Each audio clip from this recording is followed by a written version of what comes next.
Welcome everyone to our Sustainable Table series. And here we are in the beautiful NRT, my favorite place in Easton. And it is the bounty of the harvest. We're beginning summer, and it's, every season I always say it's my favorite season, but summer really puts everything into perspective where it's a new beginning to cook from the earth. Make it simple. It doesn't have to be complicated. And what we're doing today is we're cooking beautiful foods. Look at all this harvest, early harvest, where we are going to be collecting simple vegetables that are just coming up, and we're going to make the basic, uncomplicated. And I have two chefs here today assisting me, Mr. Andrea Urdi and Mr. Avery Williams. Hello. These are my two dapper Dans. Aren't they gorgeous? And they're cooking some of the appetizers that we're going to be cooking today. So we're going to start with, whenever I get into cooking from the grill or with the grill or easy foods from the summer, I have to start with one main staple that I kind of keep on my counter. And so these were beautiful bulb, the stems from the bulb of a spring onion, and I just put them in there, and we're going to make an infused olive oil. All of these herbs are just sprouting now, and you want to definitely take advantage of them. One of them is going to be basil, some oregano stems, and I'm just putting them in. I'm not making anything complicated. I'm not going to be using sage or mint, but I will be using a lemon oregano as well. And I will take a lemon right here and just cut round discs of lemon, and I'm going to put them right in here, and my infusion begins. I put an extra virgin olive oil,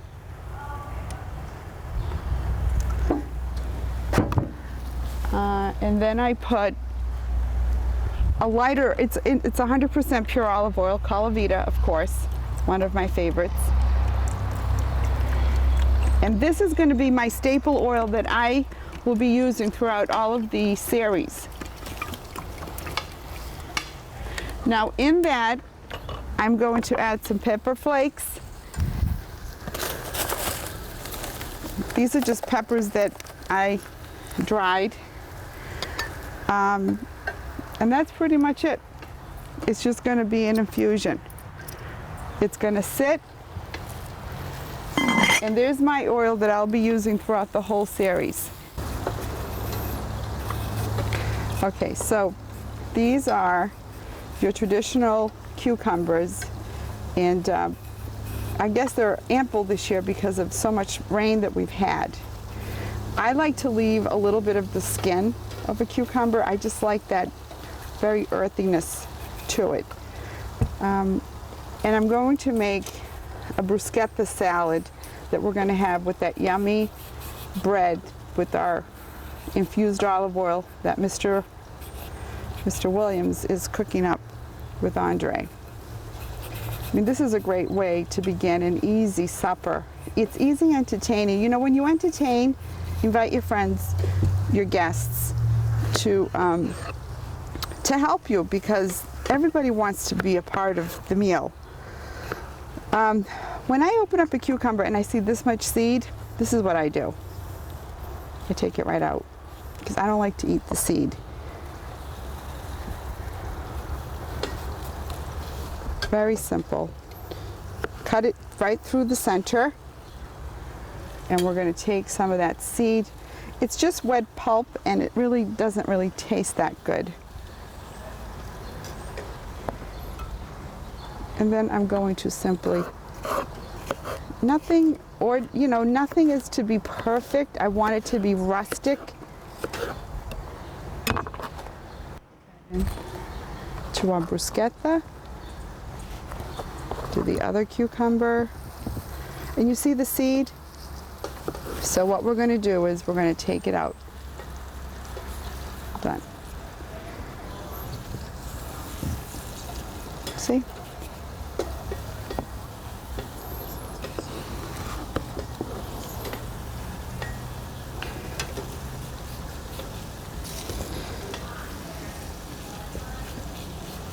Done.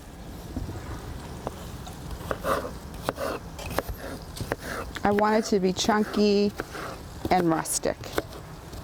That's exactly what it's going to become. Okay. Now I get to play with the herbs. Definitely basil is going to be my herb for this.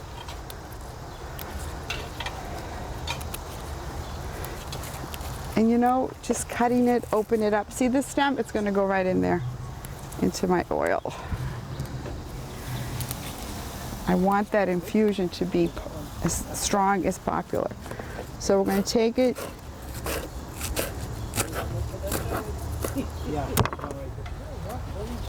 I'm going to go and salt. A little pepper flake because you can never have enough. And we're going to go back to the infused olive oil.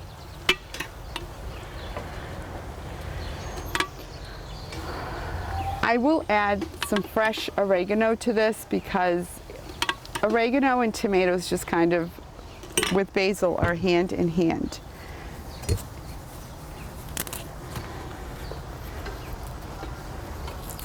If you go in the opposite direction of the stem, you will find that the leaves will just, the petals will just kind of come off like so. I take that stem, put it in my infusion, and we are done. Perfect. And there you have that perfect, look at that. Uncomplicated, you know, don't get messy with being anxiety and just worried. Keep it simple. Keep it so simple.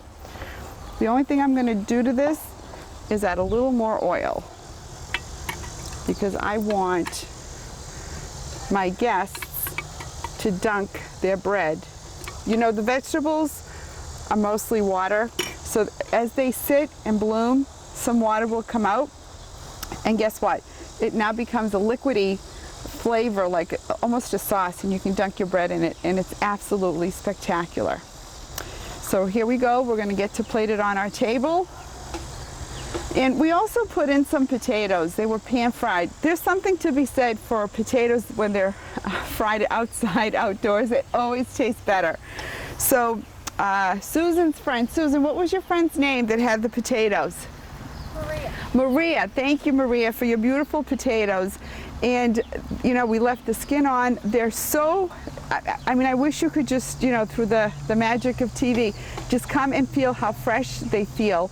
And, you know, there's a certain sweetness to fresh potatoes. They're just they're young and they are very inhibited by just the earth. And that flavor just comes right out. So that is the first part of our appetizer. And then we have the tomatoes, the bruschetta, the salad, and then we're going to start plating the rest of our meal. There you go. All right. Okay. While this is going to be eaten, I want to put the entree on. Okay, so I want to move on to that. Here we are. Andre and Mr. Avery, you did a great job grilling. Thank you. The Grazie. Grazie. Okay, so when we grill, another way, and you know, my little tip, as I showed you, you slice your vegetables and then toss them and season them and then toss them and then put them in your pan to grill. If you start drizzling oil on the grill, it just gets really messy and smoky. So what I do is I toss them gently and then put them on the pan, and they just grill a lot better. So there you have it, simple and elegant. Before we get, because I like to enjoy the company, before we get into sit down and enjoy the food, I want to get the main entree kind of started. And what we're having is two things. One is a grilled salmon with just a very light vinaigrette dressing, and it's going to cook in a package of its own on the grill. And then we have grilled baby calamari, and it's just yummy because they will just collect all of the flavors, and I need them to sit, and they will cook very quickly, And these have been washed and cleaned and re-cleaned several times. And all I'm doing now is going to dress them so that they can collect their flavors. And you know, calamari will always give off a milky kind of extract, so don't get nervous. It's not that it's dirty, it's just part of one of the profiles of the fish. So here is the calamari looking very wet, and I'm going to put some of my infused oil, which I keep talking about, right in here. I will use some rosemary with this.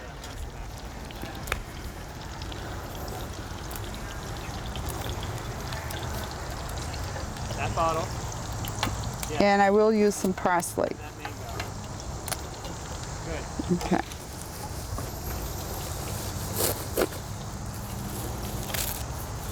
Even if it falls off, it's going to bloom while we enjoy our first piece of our dinner. And I do want to put some salt, a little black pepper, a few capers from Gaeta, which just have a little bit of a peak of salt mineral in there, and some granulated powder because I want it to stay. And it's going to sit just for a few minutes. Okay. Now, in the meantime, we're going to prep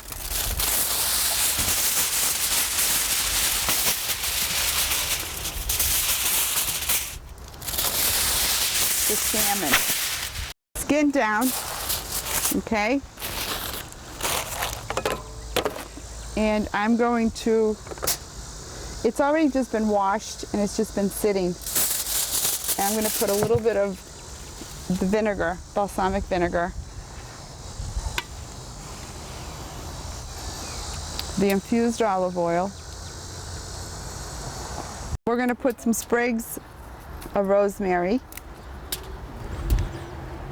a little bit of sage, cracked pepper, a little salt, and I have some roasted garlic that I'm going to put on top.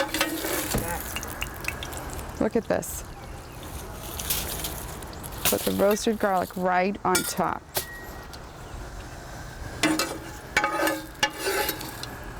I love what I'm doing right now. Oh my God, I love this. Okay, so we're gonna take this, we're gonna make up a package. I'm gonna leave a little bit of a steep, and I'm gonna place it right on the grill.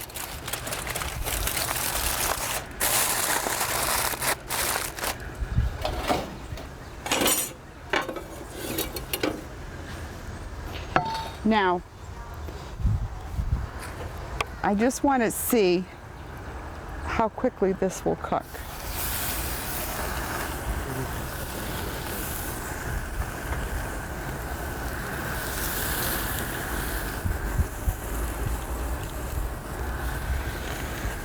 You know, calamari is one of those things that it really shrinks and it cooks really quick.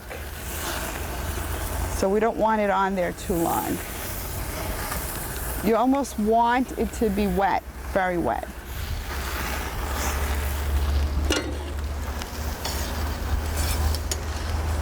Yeah, it's cooking.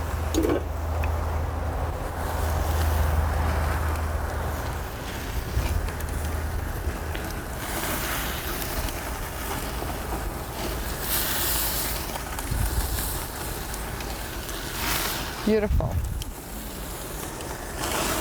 Put your juices on, kind of wet it. Beautiful. Andre, how's it going? Beautiful. Okay. I also wanted to, what I did before we started working in the kitchen today was simply take some of the wax beans that are out and some of the traditional American string beans. And this is one of those gorgeous vegetables that needs very little. So when you cook, the secret to cooking these is that it still has a little bit of a snap, but it's very pliable because you don't want to overcook them.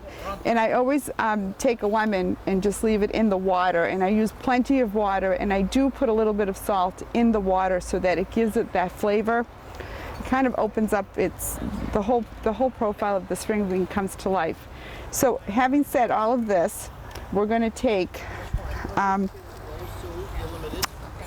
beautiful lemon and just press real down, and I can actually feel the pulp opening up. And I'm going to do a lemon,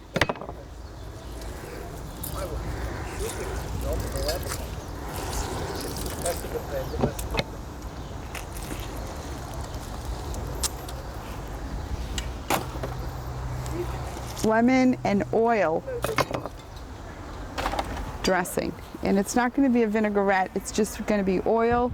But I'm going to use the extra virgin olive oil because it's a little heavier, and string beans tend to be a little stronger in definition.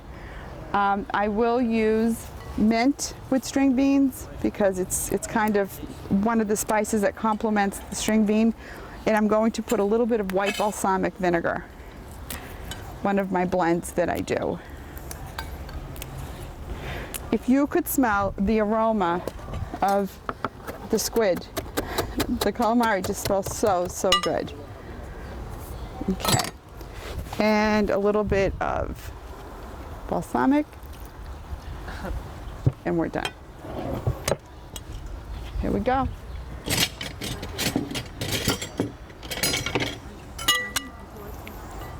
It doesn't need salt because I've already salted the water. So Susan, here you go. You need 2 hands for this, dear. Enjoy. I'm back with the calamari that's grilling.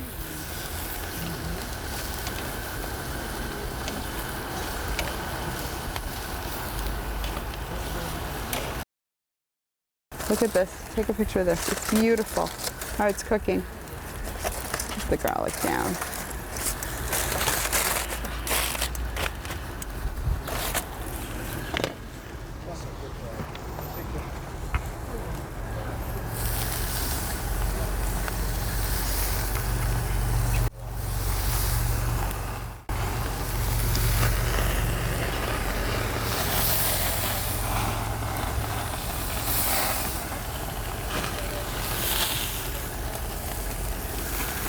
Okay. I wish you could smell this. It smells like, you know, I'm in Europe on one of, the first time I had actually grilled calamari, a friend of the family, the Yakuli family, they're in food, preserving food, like they do like olives in the oil and eggplant, and they're in food preserving condiments, things of like that nature. And so they invite me for a barbecue at their home. And what do they want? They want to make hamburgers for us. Everything American. And we wanted everything Italian. So, and that's just the steam from the marinade. No worries. And so Yakuli, what he did was the one thing he didn't do that was American was the grilled calamari, and I just fell in love with it. And so I've been making grilled calamari now for several years. You do have to watch it because it will burn, so you have to kind of, you know, watch it so that it doesn't burn. And it's just beautiful, beautiful. When this is done, when you pull it off the grill, you will redress it with some garlic and oil and the infused oil that we made. And that really is the theme of the show, this beautiful oil that we continue to use throughout all of the food that we're going to make. I like the way it's cooking nice and slow because I want the meat of the calamari to be tender. If I I think this is done. Because you don't want the meat to be tough. It can get tough very quickly. And I'm gonna continue all the flavors that are in the pans. I'm cooking with the same pans over and over again because I want the flavors to kind of collect. And it's important that your meat the fish meat is not tough.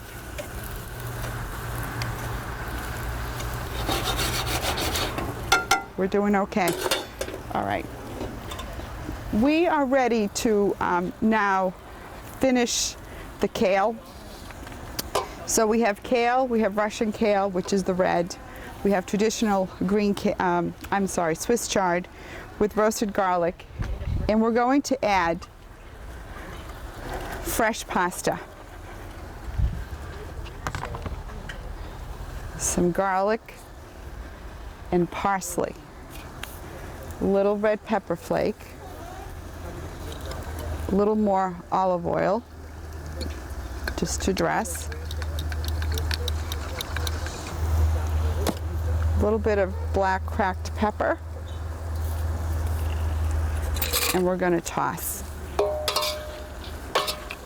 Get that?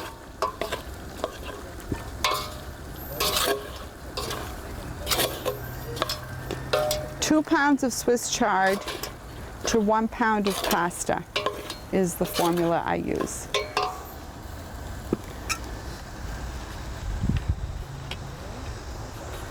I have Parmesan.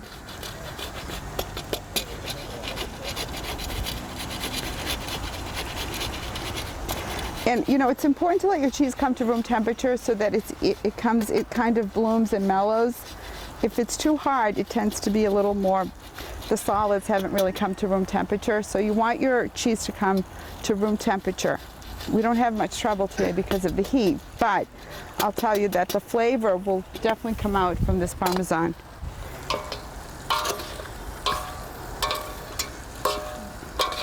I need to toss it. Add a little more cheese.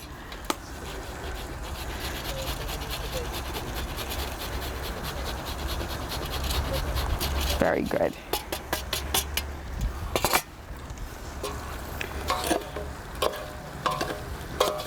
And I'm going to plate this.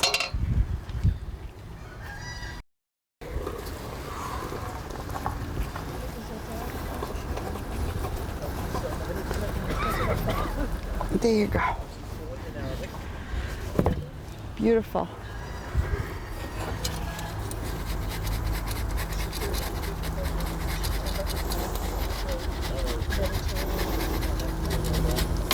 Oh my God, it looks beautiful, it smells beautiful, and guess what I'm going to put on top as a signature?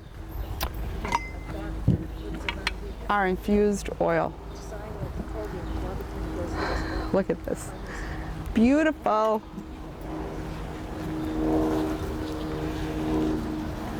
Okay. Beautiful. Enjoy.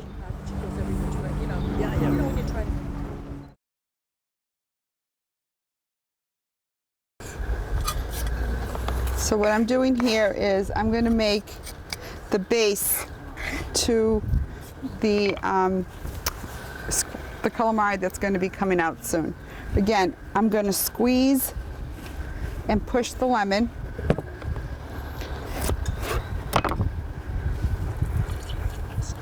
I want the juice of a whole lemon in here.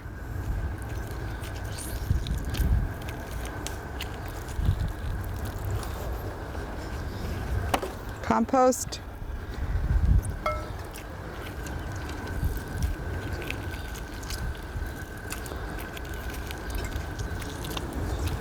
How are we doing there, everybody? Oh, delicioso. Is it good? Good. I mean, there's nothing like fresh. I mean, these vegetables were picked today at 1 o'clock. What time is it? It's going to be close to 4:15. It's a couple of hours old. So we have, again, I'm going back to how I started. This is my foundation for the series.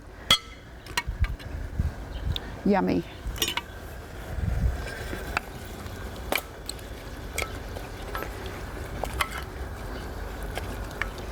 I'm going to put in a little bit. You can see I'm using the same spices over and over again. So when you're cooking and you have a theme with your flavors, the foods all tend to go together. And this is, the marinades have been the same. I'm using garlic, lemons, balsamic vinegar, parsley, mint, sage. You know, I'm just, so let's say I just want to add something extra to this. What I'm going to do is put in some scallions that can be enjoyed.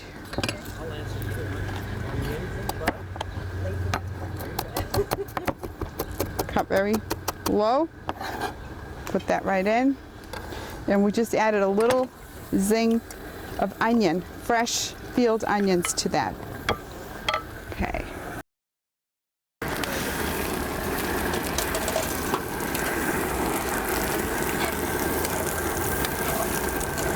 So everything's emulsified, the heat is balanced, and all the flavors have come together. I'm ready to plate this. Yummy. Beautiful. Oh my God, it smells so good.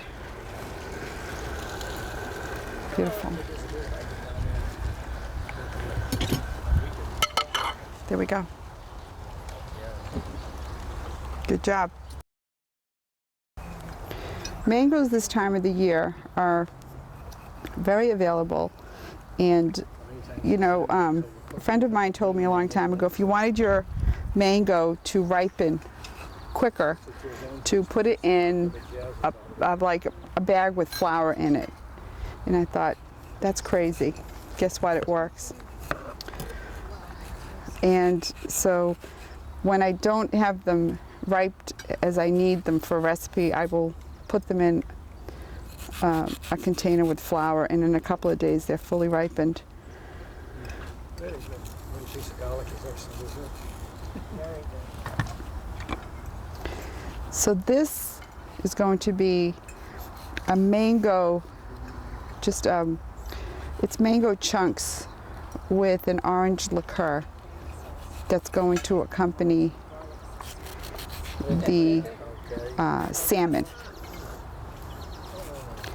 And I'm going to leave it whole and chunky, just in big pieces, because I don't want it to collapse.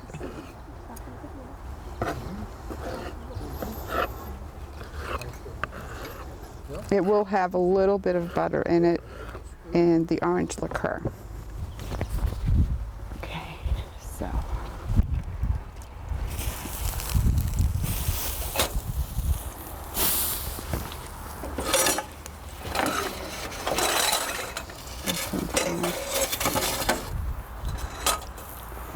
Okay. I'm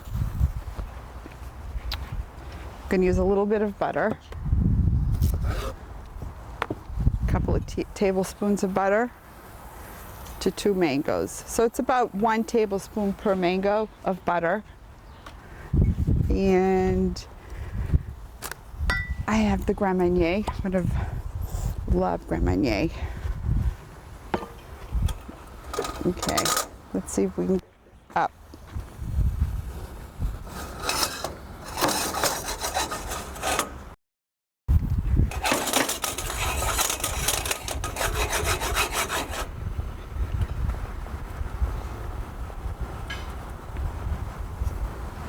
I can do the.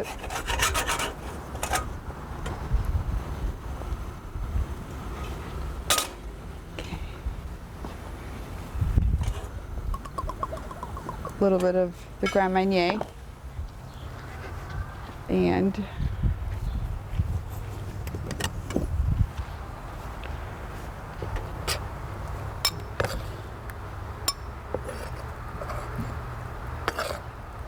you want it to be chunky and rustic, because the fish, make sure there's no pine needles.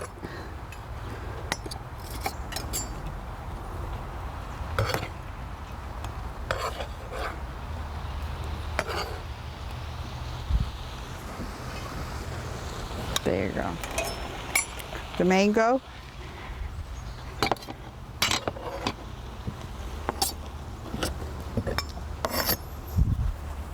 Okay. I do have a secret ingredient, which is some, it's a French brandy and it's cranberries. We have some drunken cranberries that we're going to put in. That's the little, I love salmon and cranberries. And so there's a 39-year-old bottle of French brandy that goes into those cranberries. And of course, we don't want to cook it through. We want to coat the mango with the butter and the Grand Marnier, and basically it's only to become softened. And you see that milky color? It's going to solidify. It's going to become clear in a few minutes, maybe just a couple of minutes. And you just serve that to your guests with the salmon. It's very yummy.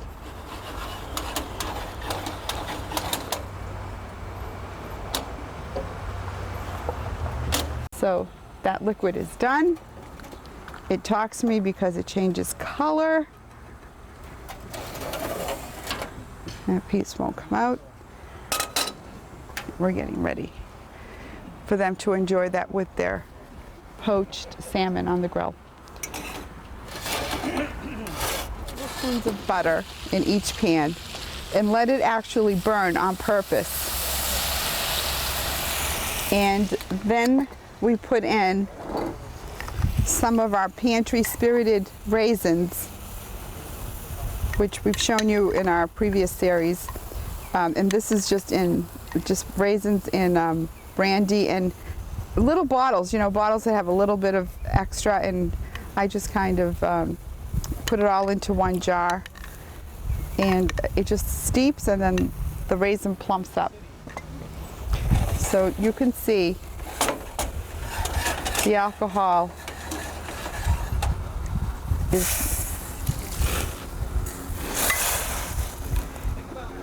and then I'm going to take some fresh berries and cook them in that.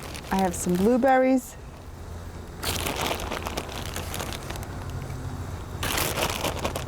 Gorgeous blueberries from a local farm.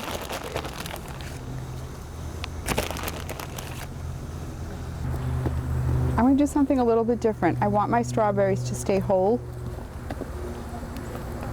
with the stem, and then some raspberries, which is going to turn into a gorgeous sauce. They've been washed, and I normally don't because they get waterlogged because of their open cavities, but I wanted them to be heavier because I'm looking for liquid. So we're going to take some raspberry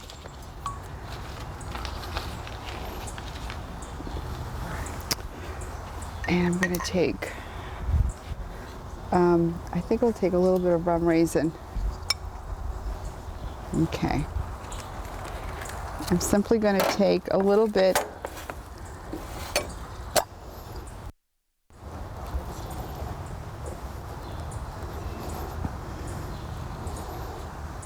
and I'm going to mix this with the little ginger ice cream. It's a little soft because the weather just did not cooperate, and I'll put a little bit of raspberry.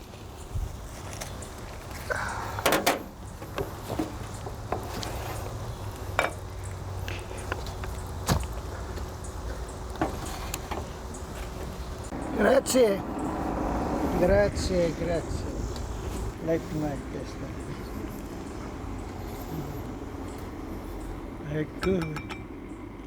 That's really good.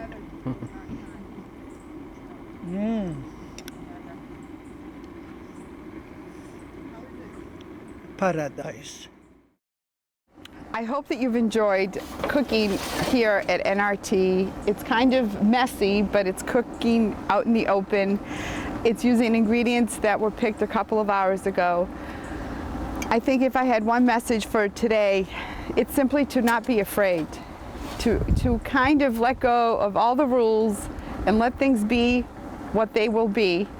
What you ate today, what my friends, Andre, what you ate, you and Mr. Avery, you ate foods that were Unbelievable. You did a beautiful job. Yeah. Seriously, don't try to. Did it remind you of home?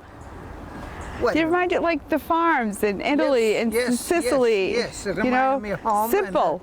And the food, I can say, what I can say, it's beautiful. Yeah, and you know, and this is how it wasn't a lot. I mean, literally, we just put this together right in front of. Now, you did a lot of work too. I think everything is a lot of work, but it was easy because I have this great atmosphere to work with, and I have a great crew. A lot of Susan, who helped coordinate. We enjoyed. We had Hennessy Liquors who donated. I mean, we had everyone come out and just participate. Hennessy Liquors donated all of the beautiful liqueurs that I cook with. Silverbrook Farm, I can't say enough about JJ and Nick. They are my champions, they're my boys. They opened up their whole farm to us. All of their vegetables, their produce, it's just, it just speaks for what they feel about, you know, how they plant and how they serve their CSAs. Todd from Flint Farm, they are so much fun. You know, Todd is at did a beautiful job. Oh, I mean, everybody. And the flowers are from Flynn Farm on Bay Road. Thanks to the Flynn family, to Sean and his wife. I just think everyone You have to do it again. I have to do it again. I have to do it again. The Souza family that gave us the beautiful vegetables yesterday, as did Oakdale Farm out of Rehoboth. I mean, everybody really came through and wanted this table to be full. So thank you to everybody, and we hope to see you at the next sustainable table where we will do more good food, and we hope that you'll call in, you'll write in and let us know what your thoughts are, if we can come up with a solution for you. But happy summer. Enjoy.